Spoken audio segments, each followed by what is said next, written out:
Hello guys, welcome to BBL Vigyan. मैं प्रतीक शर्मा और आज जो इस वीडियो के अंदर हम अपना दूसरा चेक स्टार्ट करेंगे। हमने टैक्स लॉ, बैंक लॉ सब वगैरह कर लिया है। अब जो है लेबर लॉ के हम आगे के टॉपिक्स को जो है कवर करेंगे, आगे यूनिट्स को जो है कवर करेंगे। और आज का जो हमारा बड़ा इंटरेस्टिंग टॉपिक रहेगा वो है स्टैंडिंग ऑर्डर का। भैया देखो, लेबर लॉ के अंदर स्टैंडिंग ऑर्डर होता क्या है, इसके ऊपर जो आज हमारी चर्चा होगी। तो यहाँ पर देखो, स्टैंडिंग ऑर्डर को अगर मैं सिंपल उसमें समझाऊं तो कुछ नहीं है। ये देखो सिंपल बिल्कुल रखा करो, चीज़ों को ज़्यादा कॉम्प्लिकेट करने की कोशिश मत किया करो। देखो जैसे कि मैनेजमेंट है, ठीक है, कोई कंपनी की या कोई जो भी कंपनी होती है, इंडस्ट्रीज, फैक्ट्रीज जो भी होती हैं, उनकी कोई भी मैनेजमेंट है, ठीक है, और लेबर है, दो ही उससे बनती है। मेन जो लेबर जो काम करेंगे, जो मैनेजमेंट है उनको जो मैनेज करेगी कि हाँ भैया तुम्हें ये करना वो बताएंगे, वो लेबर वो एग्जीक्यूट करेंगे। इनके बीच में जब टसल हो जाती है, मतलब मुठभेड़ पैदा हो जाते हैं, मतलब दिक्कतें क्रिएट हो जाती हैं, तो जो है अब वो दिक्कतें किस चीज से रिलेटेड हो सकती हैं। अब वो दिक्कतें किस चीज से रिलेटेड, थोड़ा अपना कॉमन सेंस लगाओ, बिल्कुल अभी ध्यान मत दो इस पे, सोचो अपने कॉमन सेंस में लगाओ कि भैया कोई लेबर या कोई मैनेजमेंट के बीच में क्या दिक्कतें क्रिएट। एक सेकेंड, सॉरी पॉल्यूशन ज़्यादा आज लगता है। तो हाँ, कोई भी मैनेजमेंट या कोई भी लेबर के बीच में किस चीज़ के रिलेटेड में दिक्कतें होंगी, थोड़ा सा गेस करो, दिमाग लगाओ हल्का सा।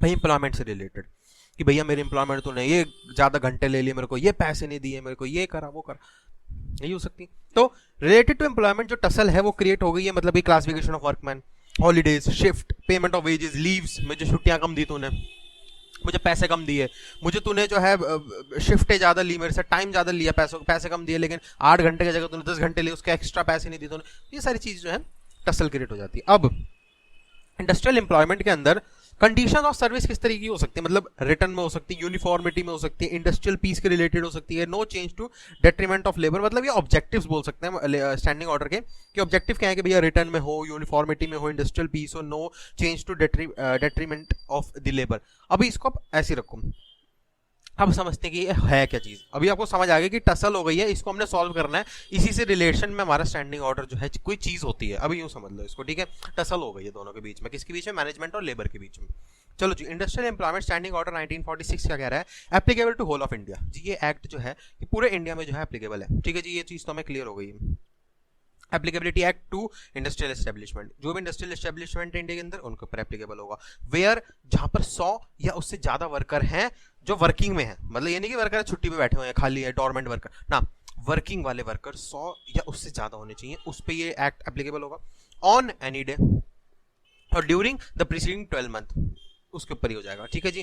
मतलब कि 100 बंदे होने चाहिए इंडस्ट्री के अंदर पिछले 1 साल के अंदर, यूं समझ लो, ऑन एनी टाइम, लेकिन वर्किंग होनी चाहिए। तो ये एक्ट जो है उन इंडस्ट्रियल एस्टेब्लिशमेंट्स के ऊपर लग जाएगा, मतलब जिसमें 20 बंदे 30 बंदे काम कर रहे हैं उस पर ये एक्ट जो है जनरली नहीं लगता। एप्रोप्रिएट गवर्नमेंट के अंदर पूरी पावर है, एप्रोप्रिएट गवर्नमेंट के पास पूरी पावर है, after giving minimum 2 month notice can extend the provision of this act. भैया गवर्नमेंट के पास जो है पूरी पावर है कि इस एक्ट के प्रोविजन को वो बढ़ा सके बाय गिविंग मिनिमम 2 महीने का नोटिस, कि हाँ भाई इंडस्ट्रियल के भी ये एक्ट का जो हम ये प्रोविजन है तुम्हारे ऊपर जो है बढ़ाने के जा रहे हैं, ये रहा में 2 महीने का तुम्हारा नोटिस, 2 महीने के बाद तुम्हारा ये चीज बढ़ जाएगी, मतलब इस एक्ट का कोई प्रोविजन है उसको अप्लाई करना है, उसको बढ़ाना उसका time period. So can extend the provision of this act to industrial establishment less than 100 workers. जहां पर 100 से नीचे है वहां पर भी गवर्नमेंट के पास पावर है, लेकिन 2 महीने का नोटिस जो है वो देना पड़ेगा। तो ये गवर्नमेंट की पावर कहां पर हुई, जहां पर 100 या उससे नीचे जो है बंदे रहेंगे, 100 तो कंसीडर हो जाएगा ऊपर में, 100 से नीचे जब बंदे रहेंगे वहां पर जो है गवर्नमेंट के पास पावर है कि वहां पर जो है वो ये एक्ट के प्रोविजंस को जो है अप्लाई कर सकें वो।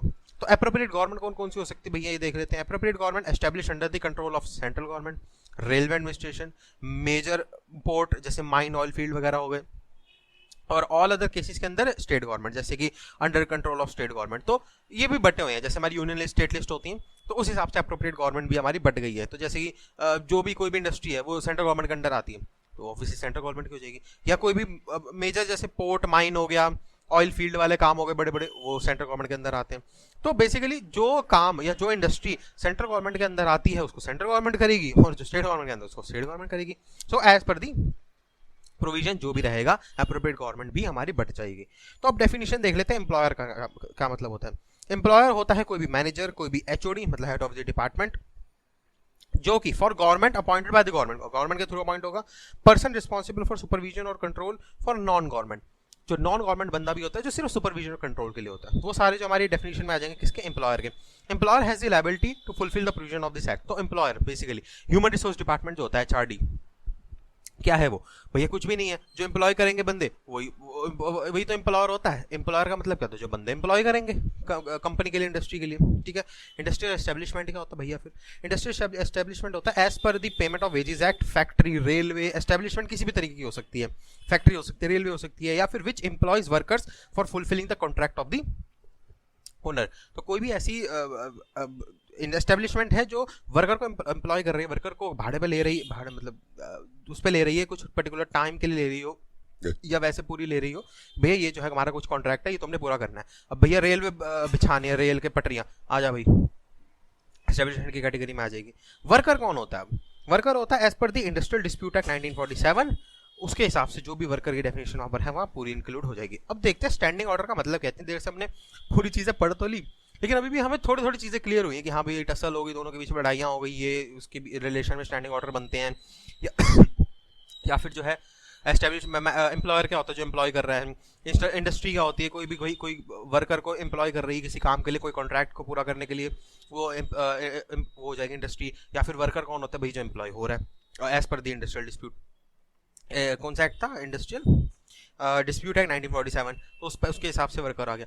पर स्टैंडिंग ऑर्डर क्या हुआ, हमारा टॉपिक तो स्टैंडिंग ऑर्डर का है। तो स्टैंडिंग ऑर्डर हुआ भैया, डेफिनेशन क्या है इसकी, defining the condition of recruitment, discharge, disciplinary action और लीव एक्सेट्रा।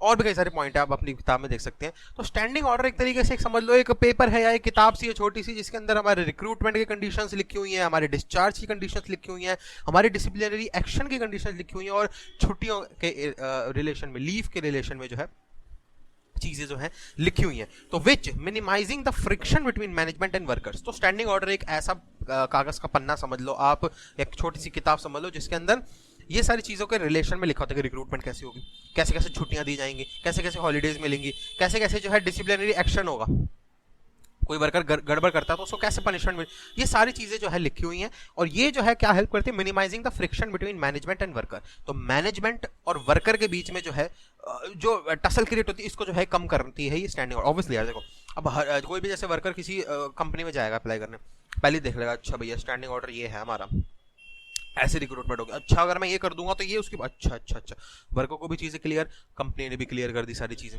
मतलब लेबर को भी सारी चीजें क्लियर, कंपनी भी क्लियर कर दी, इंडस्ट्री ने भी क्लियर कर दी, काम ही खत्म हो गया भाई, लड़ाई कहीं रहेगी कहाँ फिर। वो अलग बात है कि बात की लड़ाइयाँ हो, लेकिन प्रावा फसाई जो है हमको पता चल गया, ठीक है। So first Bombay industrial dispute act 1938 के अंदर जो है prescribed terms and condition of the employment, ये सबसे पहला था हमारा बॉम्बे इंडस्ट्रियल डिस्प्यूट एक्ट 1938 के अंदर, जिसके अंदर जो है कंडीशंस रिलेटेड टू एम्प्लॉयमेंट जो है बताई गई थी, जिसके अंदर सारी चीजें। और फोर्स में ये 23 अप्रैल 1946 में आया था, मतलब आजाद होने से एक साल पहले। सर्टिफाइंग ऑफिसर कौन होता है भैया, इसके अंदर कुछ ऐसे टर्म्स यहाँ पर मैं बोल रहा हूँ ताकि ये पेपरों में नहीं हो सकता है कि छोटे उसमें पूछ ले, जो छोटे वाले क्वेश्चन नहीं होते 5-5 नंबर के, 2.5 नंबर के, उसमें छोटे छोटे टॉपिक्स पूछ लेते हैं। सर्टिफाइंग ऑफिसर क्या होता है भाई, सर्टिफाइंग ऑफिसर होता है लेबर कमिश्नर या रीजनल लेबर कमिश्नर या any other officer appointed by the central या स्टेट गवर्नमेंट, ठीक है जी। तो submission of draft standing order, क्या भैया कोई सबमिशन होती है इसमें, स्टैंडिंग ऑर्डर को कोई सबमिट करना पड़ता है, क्या प्रोसीजर है, हमने बता तो दिया पन्ना है, ये पन्ना आया कहाँ से ये बताओ। तो भैया conditions for certification, employer of every establishment देगा 5 कॉपी ड्राफ्ट प्रपोजल के अंदर, ठीक है जी। ड्राफ्ट है कि जी हमारा ये स्टैंडिंग ऑर्डर है, हमारी ये ऐसे ऐसे होगा रिक्रूटमेंट ब्यूरो, ये एक छोटी सी चीज है हमारी, वो जाएगा ड्राफ्ट मुझे 5 कॉपियां देगा, 5, ठीक है जी। कोई भी जो एम्प्लॉयर है एस्टेब्लिशमेंट का, वो 5 कॉपी अलग से रखेगा ड्राफ्ट की, अभी पब्लिश कुछ भी नहीं हुआ, लिखा हुआ है कि हाँ भाई ये हमारा जो है ड्राफ्ट। वो प्रपोजल जाएगा किसको, सर्टिफाइंग ऑफिसर को, ठीक है जी। अच्छा, एम्प्लॉयर ऑफ एवरी एस्टेब्लिशमेंट के अंदर should make provision for every matter of the schedule and it should be confirmative with the provisions of the model standing order. तो वो कंफर्मेटिव विद द एक्ट होना चाहिए, ऐसा ना हो कि भैया कुछ ऐसा लिख दे वो उसके अंदर की जो एक्ट के बाहर है, समझ रहे हो, कुछ ऐसी कोई कंडीशन ना डाल तो वहीं तो रिजेक्ट हो जाएगा वो तो फिर। तो 5 कॉपी जो है उसने सर्टिफाइंग ऑफिसर को दी, plus statement giving prescribed relation relating to workman and trade union they belong, कोई भी ट्रेड यूनियन है, कोई भी जो वर्कमैन है वो बता देंगे वो। फिर जो है सर्टिफिकेशन ऑफ स्टैंडिंग ऑर्डर कैसे होता है, on receipt of draft standing order certifying officer जो है वो सेंड करता है copy to the trade union for raising objection within 15 days of receiving such notice. तो जब कंपनी ने ये कह दिया कि भैया हमारी ये कंडीशंस हैं, इन्होंने माननी है, माने नहीं माननी ना माने, फिर जो है जो सर्टिफाइंग ऑफिसर है वो ट्रेड यूनियन जो जिसमें जो टसल क्रिएट हो गई है दोनों के बीच में, वो टसल जो है अब सुलझाना हमने। अब वो टसल के अंदर जो है जो सर्टिफाइंग ऑफिसर है वो ट्रेड यूनियन जो भिड़ रहे हैं, जो वर्कमैन है, वो जो है उनके पास भेजेगा, भी देख लो ये कंपनी ने हमें भेजा कि ये हमारे रूल्स हैं, तुम लोग देख लो तुम्हें कहाँ दिक्कत आ रही है। तो send copy to the trade union for raising objections within 15 days of receiving such notice. तो जैसे वो नोटिस उन ट्रेड यूनियंस को पहुंच गया या ट्रेड यूनियन को पहुंच गया, एक भी हो सकती है ज्यादा भी हो सकती है, तो विद इन 15 डेज उनको एक टाइम दिया जाता है कि रिप्लाई कर दो भैया तुम्हें कोई दिक्कत है इसमें या नहीं है, अगर है तो बताओ क्या है। After being heard of trade union certifying officer क्या करेगा, डिसीजन लेगा, या फिर उस डिसीजन के अंदर दो चीजें आ सकती है, या तो उस जो स्टैंडिंग ऑर्डर क्रिएट करके दिया है कंपनी ने या इंडस्ट्री ने उसको या तो वो मॉडिफाई करेगा या फिर उसके अंदर कोई एडिशन कर देगा, कौन सर्टिफाइंग ऑफिसर। तो as per the trade union वाले कहेंगे कि नहीं जी ये ना टाइम ज़्यादा लग रहा है इसमें, ये 6 घंटे की जगह ना 8 घंटे कह रहा है, 6 घंटे करो इसमें, समझ लो, एक एग्जाम्पल दे रहा हूँ तो मैं जस्ट। तो सर्टिफाइंग ऑफिसर कहेगा अच्छा हाँ भाई सही कह रहा है, 6 घंटे का ही काम है, 8 घंटे को ले रहा है, ये पैसा उतना नहीं दे रहा है, तो ला भाई 6 घंटे कर देते हैं, मॉडिफाई कर दिया। या एडिशन करना है कि नहीं जी 8 घंटे नहीं 10 घंटे कराओ, पैसे ज़्यादा करवा दो, अच्छा जी पैसे ज़्यादा कर, 8 घंटे कर दी, पैसे ज़्यादा कर दी। तो certify the draft standing order, send copies of the certified standing order authenticating in the prescribed manner to the trade union within 7 days of the certification. तो जब सारे मॉडिफिकेशन चेंजेस अगर हो गए तो सर्टिफाई कर दिया, ठप्पा लगा दिया सर्टिफाइंग ऑफिसर ने कि लो भैया सारी बातें हो गई हैं तुम्हारी, ट्रेड यूनियन को भी उन्होंने दे दी 7 दिन के अंदर वो सर्टिफिकेशन। अब जो है यहाँ पर हम अपील की बात करते हैं। क्या एम्प्लॉयर, वर्कर और ट्रेड यूनियन जो कि अग्रीव्ड है by order of certifying officer, अब देखो सर्टिफाइंग ऑफिसर ने तो सुना किसका है, ट्रेड यूनियन का, ठीक है जी, ट्रेड यूनियन ने कहा कि 6 के 8 कर दो, 8 के 6 कर दो, उसने कर दिया। तो क्या इससे इंडस्ट्री को इफेक्ट हो रहा है, हो भी सकता नहीं भी हो सकता, दोनों चीजें। तो अगर कोई भी एम्प्लॉयर या वर्कर या ट्रेड यूनियन तीनों ही कंसीडर कर दिए इसके अंदर, कोई भी उस सर्टिफिकेशन जो भी ये हुई है स्टैंडिंग ऑर्डर की, इससे अगर किसी भी तरीके का इफेक्ट हो रहा है तो वो अपील में जा सकता है। तो वो अग्रीड पार्टी होना चाहिए by the order of the certifying officer. So appeal to authority, जिसको हम कहते हैं अपीलेट अथॉरिटी, AA, ठीक है जी, within 30 days of the order. तो जब वो सर्टिफाई कर दिया उसने, विद इन 30 डेज तुम्हारे पास 30 दिन का समय है, जैसे जब वो सर्टिफाई हो गया स्टैंडिंग ऑर्डर पूरा बन गया, हिसाब किताब सेट वेट हो गया उसके अंदर, तो तुम्हारे पास 30 दिन का समय है कि तुम जो है अपील में चले जाओ, वरना वो फाइनलाइज हो जाएगा। तो अपील के अंदर तुम 30 दिन के अंदर चले गए तो उसके अंदर या तो कंफर्म कर दोगे या मॉडिफाई करवाओगे, एडिशन करवाओगे, final decision of the certifying officer, ठीक है जी। तो फाइनल डिसीजन जो भी तुमने मॉडिफाई करा दिया, कैंसिल करवा दिया, जो भी कराया व्हाट्सएवर, या कंफर्म कर देगी, चलो ठीक है मान लिया हमने। तो send copies of the same with in 7 days of certification decision. तो जो फाइनल डिसीजन है वो उसकी कॉपीज तुम 7 दिन के अंदर जो भेज देते हो सबको। अब जो है यहाँ पर सवाल ये आता है कि भैया इतनी सारी कहानियां हो गई हैं, तो डेट ऑफ ऑपरेशन क्या होगा स्टैंडिंग ऑर्डर का। तो इसमें भी 2 केस हैं। डेट ऑफ ऑपरेशन का मतलब स्टैंडिंग ऑर्डर फाइनलाइज कब होगा भैया, कब से अप्लाई होगा। अगर 6 घंटे के 8 घंटे कराए हैं उन्होंने, तो वो 6 घंटे के 8 घंटे अप्लाई कब से होंगे। देखो when no appeal has been made, तो जब कोई भी अपील नहीं दी जाती on the expiry of 30 days. आपको याद होगा मैंने अभी क्या कहा था कि अपील करने के लिए तुम्हारे पास 30 दिन है after certification of the standing order. तो जब स्टैंडिंग ऑर्डर सर्टिफाई हो गया उसके बाद 30 दिन का समय है तुम्हारे पास अपील करने का। भैया कम से कम 30 दिन तो रुको, क्या पता भाई 29वें दिन उसका दिमाग ठनक जाएगा, अरे भाई ये तो गलत है, चलो अपील करते। तो after the when no appeal has been made, तो ऑन एक्सपायरी ऑफ 30 डे, मतलब 30 दिन का समय के बाद जो है वो स्टैंडिंग ऑर्डर ऑपरेशन में आ जाएगा, ठीक है जी। उसका देखते हैं where an appeal has been made, जहां पर अपील कर दिया तब क्या होगा, तब on the expiry of 7 days. तो भैया 30 दिन का तो समय था अपील का, फॉर एग्जांपल उसने तीसरे चौथे दिन ही अपील कर दी, ठीक है, अपील हो गया, उसमें कोई भी मॉडिफिकेशन, एडिशन, सब्ट्रैक्शन या मान लिया जो भी है, कंफर्म वगैरह तुमने जो भी करना कर दिया। तो जब वो कंफर्म हो जाता है तो 7 दिन का समय और दिया जाता है उसको सर्टिफाई करने के लिए, तो वो 7 दिन का पीरियड एक्सपायर होने दो, ठीक है जी। तो अब जो है इसके बाद ड्यूरेशन की अगर हम बात करें तो सर्टिफाइड स्टैंडिंग ऑर्डर की जो ड्यूरेशन है वो रिमेन्स अनमॉडिफाइड, अगर मॉडिफाइड नहीं होती वो तो for the period of 6 month.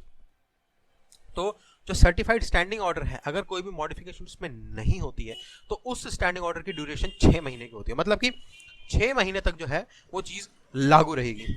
और बट एम्प्लॉयर, वर्कर और ट्रेड यूनियन जो है by agreement make modification in it in it in a shorter period for modification 5 copies जो है ड्राफ्ट प्रपोजल की for modification plus a copy of agreement plus दोनों को करके ये सर्टिफाइंग ऑफिसर को जो है अलॉन्ग विद द एप्लीकेशन दिया जाएगा और उसके बाद जो है वो फिर मॉडिफाई होंगे। तो मॉडिफिकेशन तुम्हारी ज़रूरी नहीं है कि इसी के थ्रू हो, तुम एम्प्लॉयर वर्कर ट्रेड यूनियन सारे मिलजुल के भी ना कह सकते हैं यार चलो समझौता कर लेते हैं यार, ये 2-4 चीज़ें इधर तुम माइनस कर दो, 2-4 चीज़ें इधर प्लस कर दो। तो ये भी कर दिया हमने, चलो भाई ठीक है। ये करके जो है तुम अपना एक पीरियड सेट कर सकते हो कि भैया ये तुम टेम्पररी पीरियड के लिए भैया 8 के 6 घंटे कर दो, बड़े बीमार हो रखे हैं लोग, बड़े ठंडक हो रही है, कुछ भी वॉट सो एवर, मैं एक एग्जांपल दे रहा हूँ तुम्हें समझाने के लिए। तो उसकी 5 कॉपी जो है उस ड्राफ्ट प्रपोजल की, ये प्रपोजल वैसे नहीं हुआ, वैसे अग्रीमेंट के थ्रू हुआ कि भैया ट्रेड यूनियन भी मिल गए, वर्कर भी मिल गए, एम्प्लॉयर भी मिल गए, सारे मिलके हाँ भाई राउंड टेबल कॉन्फ्रेंस कर ली, हाँ भाई हाँ ये बढ़िया है, ये ऐसे करते ऐसे करते,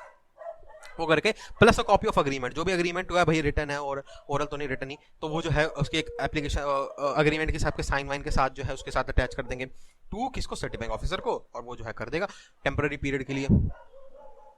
क्या ये स्टैंडिंग ऑर्डर के टॉपिक में कोई पेनल्टी के बारे में बात करी गई है? बिल्कुल करी गई है, क्यों नहीं करी गई भैया। पेनल्टी है भैया सबसे पहले failure to submit draft standing order और modification of standing order without the approval of certifying officer. अगर तुम बिना सर्टिफाइंग ऑफिसर के कोई भी ऐसी मॉडिफिकेशन करो, जैसे मैंने अभी कहा कि जैसे 5 कॉपियां अग्रीमेंट की कॉपी, ये सारा उसको सर्टिफाइंग ऑफिसर को देना पड़ेगा अगर ये अपना मिलजुल के करना चाह रहे हैं कोई मॉडिफिकेशन। अगर ये ना दें तो भैया उनको 5,000 रुपए तक का फाइन और कंटिन्यूस ऑफेंस के लिए 200 रुपए पर डे भी लगाया जा सकता है। ठीक है जी।